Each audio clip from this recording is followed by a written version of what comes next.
Memasuki tahun 1946, tekanan terhadap Republik Indonesia meningkat. Australia menyerahkan wilayah Indonesia Timur kepada Belanda. Samratulangi, Raja Boni dan Raja Luwu yang pro-republik ditangkap Belanda. Sulawesi kehilangan tokoh-tokoh senior pendukung Republik Indonesia. Para pemuda kemudian melakukan gerakan bawah tanah. Sebagian bergerak ke Pulau Jawa bergabung dengan pasukan-pasukan Republik di Pulau Jawa. Belanda mulai menduduki Bangka Belitung dan Riau. Tanggal 13 Juli tahun 1946 Komando Asia Tenggara secara resmi menyerahkan Hindia Belanda kecuali Jawa dan Sumatera kepada Belanda. Di tahun 1946 untuk pertama kali masalah kemerdekaan Republik Indonesia dimasukkan dalam agenda PBB. Inggris mulai menekan Belanda untuk membuat kesepakatan dengan pihak Republik Indonesia.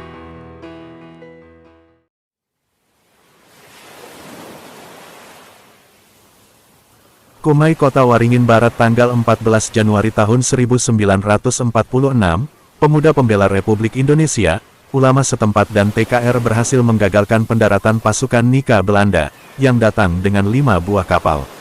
Pasukan TKR Kota Waringin Barat yang dipimpin oleh Komandan Abdul Aziz Syamsuddin menyambut kedatangan Belanda dengan tembakan, pecah pertempuran selama 5 hari. Abdul Aziz gugur dan komando pertempuran diambil alih oleh Panglima Utar. Perlawanan sengit pasukan jenggot pimpinan Panglima Utar dan TKR akhirnya menggagalkan pendaratan Belanda di Kumai Kota Waringin Barat.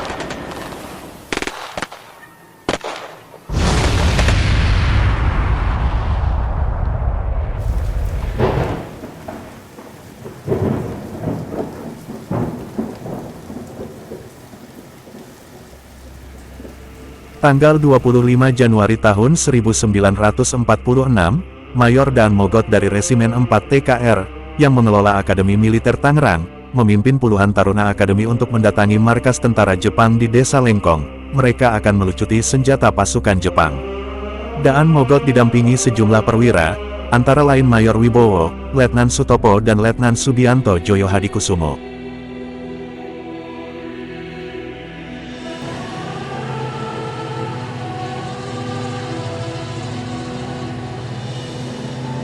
Dengan mengendarai 3 truk dan 1 jeep militer, mereka berangkat ke Lengkong.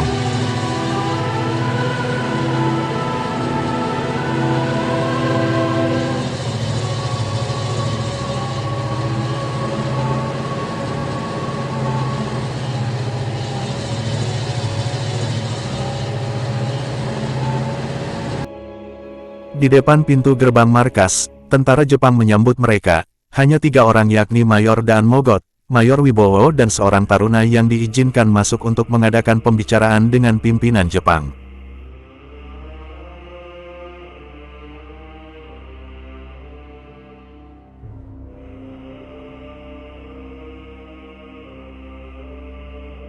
Semula proses perlucutan senjata berlangsung lancar, tiba-tiba terdengar rentetan letusan senapan dan ledakan mitraliur dari arah yang tersembunyi. Senja yang awalnya damai jadi berdarah, sebagian tentara Jepang merebut kembali senjata yang semula diserahkan, dan pertempuran terjadi, karena kalah kuat korban berjatuhan di pihak Indonesia, sebanyak 33 taruna dan 3 perwira gugur.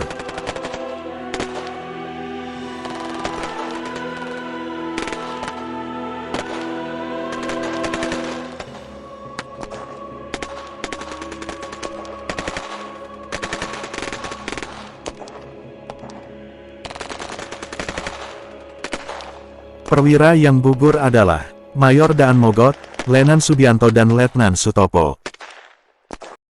Pada tanggal 29 Januari tahun 1946, nama TKR berubah menjadi Tentara Rakyat Indonesia, TRI, sesuai penetapan Pemerintah Nomor 4 SD tahun 1946.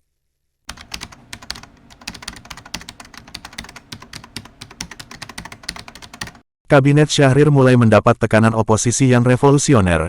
Tan Malaka menganggap pemerintah terlalu lembek kepada Belanda. Pemerintah juga dianggap tidak serius dalam upaya menegakkan kedaulatan Republik Indonesia. Pada tanggal 3 Januari tahun 1946 di Gedung Serbaguna Purwokerto, diadakan Kongres pertama para pejuang revolusioner yang dihadiri 132 organisasi sipil, partai, laskar dan tentara. Tampil sebagai pembicara utama adalah Tan Malaka dan Jenderal Sudirman. Pada pertemuan itu, Tan Malaka menjelaskan tentang rencana pembentukan Folk Front atau Front Rakyat, dan minimum program. Keduanya diperlukan agar tujuan rakyat Indonesia tercapai dalam melawan Belanda dan sekutunya, dan mencapai pengakuan kemerdekaan Indonesia 100%. Sebagai oposisi, Persatuan Perjuangan memutuskan untuk berunding dengan pemerintah pusat, yaitu Kabinet Syahrir. 7 butir minimum program didesakkan kepada pemerintah agar segera direalisasikan. Namun minimum program ditolak pemerintah Syahrir karena terlalu radikal. Pada tanggal 16 Februari tahun 1946 Persatuan Perjuangan Tan Malaka melakukan aksi demonstrasi di mana-mana. Dan dalam sebuah sidang KNIP di Solo, Kabinet Syahrir akhirnya jatuh setelah gagal mendapat dukungan dari anggota KNIP. Namun Tan Malaka gagal mengorganisir kekuatan koalisinya untuk melakukan kontrol politik. Presiden Soekarno dan Hatta tidak sependapat dengan Tan Malaka, garis perjuangan Sultan Syahrir lebih sesuai dengan keinginan Soekarno. Pada akhirnya Soekarno menunjuk Syahrir untuk kembali membentuk kabinet, dan Syahrir kembali diangkat Perdana Menteri oleh Presiden Soekarno. Tan Malaka dan Persatuan Perjuangan kecewa, mereka melanjutkan oposisi terhadap Kabinet Syahrir. Tekanan oposisi terhadap pemerintah yang sangat kuat dan menyebabkan terganggunya program-program pemerintah. Tan Malaka pada akhirnya ditangkap dan ditahan selama 2 tahun.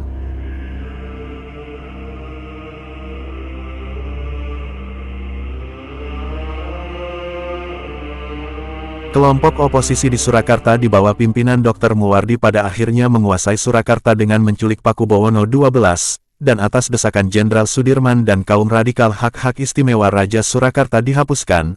Kekuatan oposisi sekarang berada di Surakarta, sementara Yogyakarta menjadi pusat pemerintahan. Kabinet Syahrir melanjutkan komunikasi dengan pihak Nika.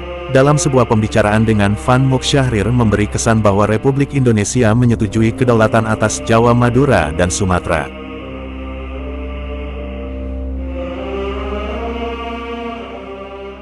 Pada tanggal 14 April tahun 1946 2 orang Menteri Kabinet Syahrir melakukan perundingan penjajahan di Hoge Valuwe, Belanda. Perundingan mengalami kemacetan karena pihak Belanda sedang fokus pemilihan umum di tanggal 17 Mei tahun 1946, sehingga mereka tidak bersedia memberikan konsesi pada pihak Republik Indonesia.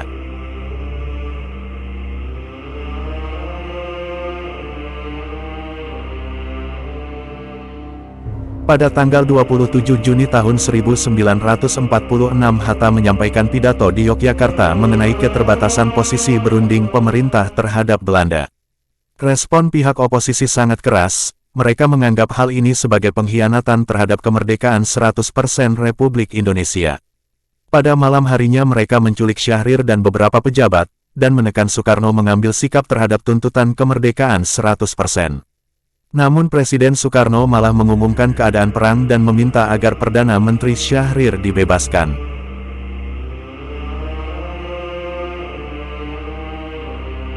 Pada tanggal 30 Juni tahun 1946 Soekarno mengadakan siaran radio dan menyatakan bahwa penangkapan Sultan Syahrir membahayakan persatuan Indonesia. Pihak oposisi pada akhirnya melepaskan Sultan Syahrir.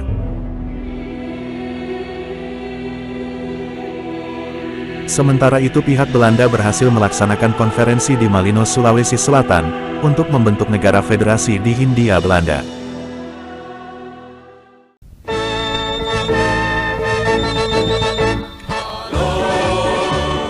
Ketegangan antara pihak Republik Indonesia di Bandung dengan Sekutu dan Nika sudah muncul sejak kedatangan Sekutu tanggal 12 Oktober tahun 1945. Sekutu dan Nika mempersenjatai bekas tawanan Jepang yang dibebaskan. Pihak Sekutu menuntut penyerahan senjata yang ada di tangan laskar-laskar Republik. Tuntutan ini disambut pihak Republik dengan menyerang kedudukan Sekutu dan Nika di Bandung. Tanggal 21 November tahun 1945 TKR dan Laskar-Laskar Perjuangan Rakyat melancarkan serangan ke lokasi-lokasi yang dikuasai Sekutu. 3 hari kemudian Brigade McDonald menyampaikan ultimatum kepada Gubernur Jawa Barat agar Bandung Utara dikosongkan oleh penduduk Indonesia termasuk pasukan bersenjata. Ultimatum itu tidak digubris pihak Republik dan pertempuran terus berlanjut. Tanggal 17 Maret tahun 1946 Panglima Afni memperingatkan Sultan Syahrir agar militer Indonesia segera meninggalkan Bandung Selatan sampai radius 11 km dari pusat kota.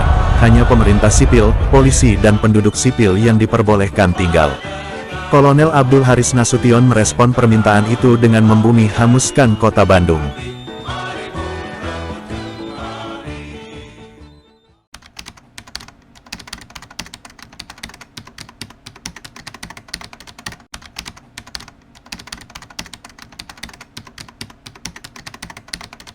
Tanggal 22 Maret tahun 1946, Mesir secara de facto mengakui kemerdekaan Republik Indonesia.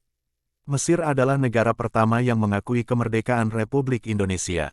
Sejak mendengar berdirinya negara Muslim bernama Republik Indonesia, Ikhwanul Muslimin mempelopori pemberian dukungan terhadap Republik Indonesia. Organisasi ini melakukan berbagai cara, mulai dari menggalang opini lewat pemberitaan media, menggelar acara tablik akbar dan demonstrasi di kantor kedutaan Belanda di Kairo. Aksi Ikhwanul Muslimin bahkan membuat pihak kedutaan Belanda kewalahan dan mencopot bendera serta lambang negaranya. Bentuk dukungan dan pengakuan Mesir terhadap kemerdekaan Indonesia juga dilakukan dengan cara menggalang dukungan dari Liga Arab agar menerima kedaulatan Indonesia di mata hukum internasional. Dukungan Mesir ini tidak lepas dari lobi gigi diplomat RI di Kairo. Mesir meyakinkan Suriah, Irak, Lebanon, Qatar, Yaman, Afghanistan, dan Arab Saudi untuk mendukung kemerdekaan Indonesia. Keputusan Dewan Liga Arab pada 18 November 1946 menganjurkan kepada semua anggota untuk mengakui kemerdekaan Republik Indonesia.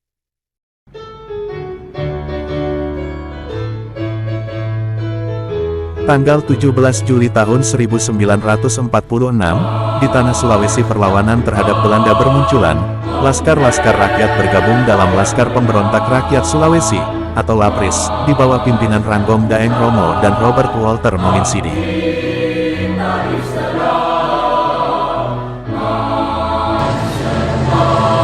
LAPRIS menolak kehadiran Belanda kembali ke Sulawesi dan mulai menyerang posisi militer Belanda. Robert Walter Mominsidi terkenal berani dalam bertempur melawan Belanda, dan dijuluki sebagai harimau dari Malalayang.